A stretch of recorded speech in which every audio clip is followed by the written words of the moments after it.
La hayata illa bil Islam, wa la Islama illa bid da'wah, wa la da'wata illa bil muqaddimah, wa khairul muqaddimah yakni bis salam. Assalamu alaikum warahmatullahi wabarakatuh. Alhamdulillahilladzi bi ni'matil iman wal Islam, wa nusalli wa nusallimu ala habibina wa syafi'ina wa qurrati a'yunina Muhammadin sallallahu alaihi wasallam, alladzi turja syafa'atuhu min yaumi hadza illa yaumil qiyamah. Dewan juri yang terhormat, seluruh panitia yang semangatnya luar biasa, serta sahabat dai dimanapun Anda berada. Pertama-tama dan yang paling utama, marilah kita panjatkan puji syukur kepada the King of the King, the Creator of everything in the world is Allah Subhanahu wa Ta'ala. Salawat serta salam marilah kita curah limpahkan kepada junjungan kita Nabi Muhammad sallallahu alaihi wasallam. Hadirin rahimakumullah. Ilmu merupakan tiang kehidupan. Ilmu merupakan pedoman dalam bersosial, dan ilmu bagikan sorot lampu di tengah gelapnya malam.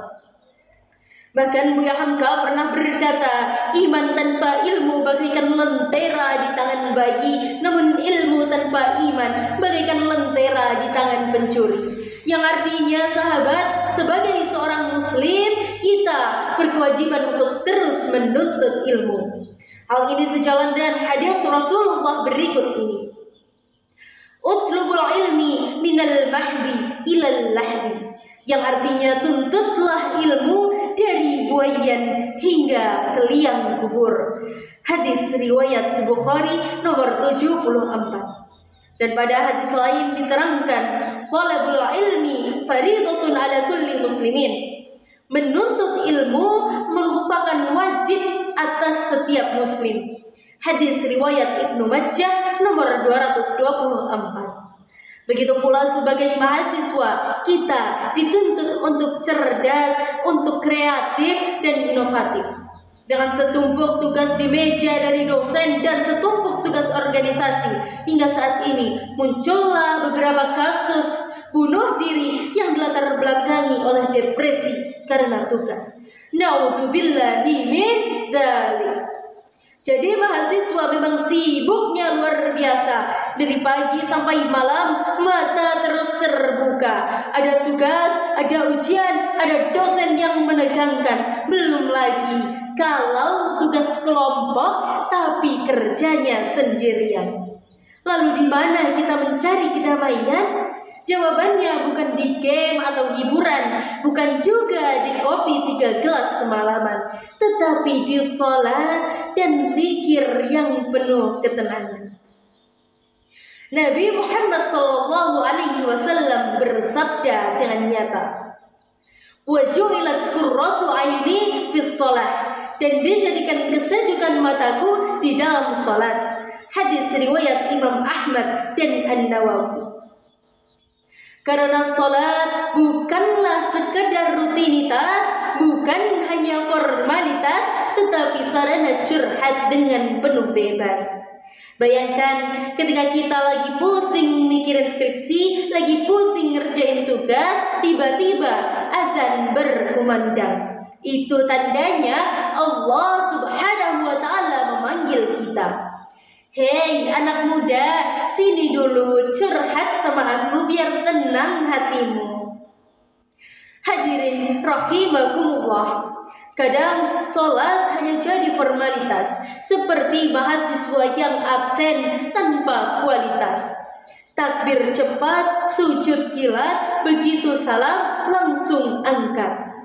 Sholat bukan sekedar rangkaian bacaan dan gerakan, melainkan sarana komunikasi langsung antara hamba dengan Sang Pencipta. Dalam sholat kita mencurahkan segala keluh kesah, segala harapan dan impian kepada Allah Subhanahu wa Ta'ala. Kita memohon petunjuk, memohon kekuatan dan ketenangan dalam menghadapi menghadapi segala rintangan kehidupan. Dalam Quran surah Al-Baqarah ayat 45 Allah berfirman, Bismillahirrahmanirrahim. Wasta'inu bis-sabri was-salah wa innaha lakabiratun illa 'alal khashi'in. Yang artinya, dan mohonlah pertolongan kepada Allah dengan sabar dan sholat. Dan sholat itu sungguh berat kecuali bagi orang-orang yang khusyuk.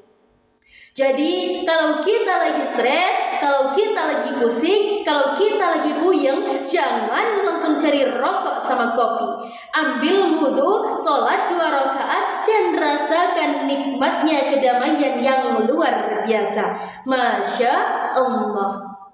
Sahabat, selain sholat, zikir juga memiliki peran yang penting dalam meraih kedamaian batin.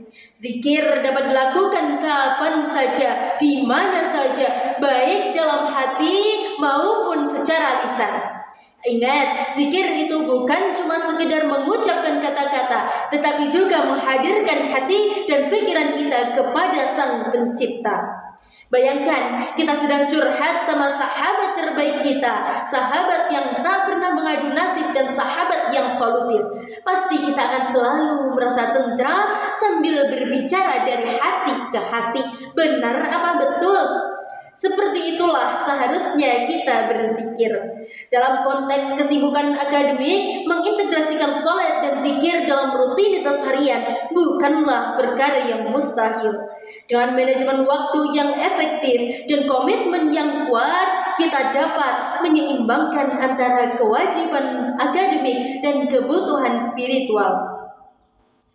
Sahabat, dengan mengamalkan sholat dan zikir, insya Allah kita akan mampu meraih ketenangan batin, kedamaian pikiran, ketenangan hati, meningkatkan kualitas hidup, serta meraih kesuksesan di dunia dan di akhirat. Hadirin sekalian yang saya cintai, kesibukan akademik memang tidak bisa dihindari, tetapi kita punya pilihan. Mau menjadi mahasiswa yang sukses dunia akhirat, mahasiswa yang sukses di dunia saja, atau mahasiswa yang hanya fokus pada nilai dan IPK, tetapi hatinya kosong. Saya doakan semoga kita semua bisa menjadi mahasiswa yang sukses di dunia akhirat, cerdas, beriman, berakhlakul karimah, dan membanggakan kedua orang tua. Amin ya rabbal alamin. Marilah kita jadikan sholat dan zikir sebagai bagian yang tak terpisahkan dari kehidupan kita. Sebagai penutup, izinkan saya menyampaikan sebuah pantun. Beli es cendol di hari raya, Cakep. rasanya manis, bikin bahagia. Cakep. Kalau hidup pengen sentosa, sholat dan zikir jangan dilupa. Wallahu muwaffiq ila aqwamit thoriq. Assalamualaikum warahmatullahi wabarakatuh.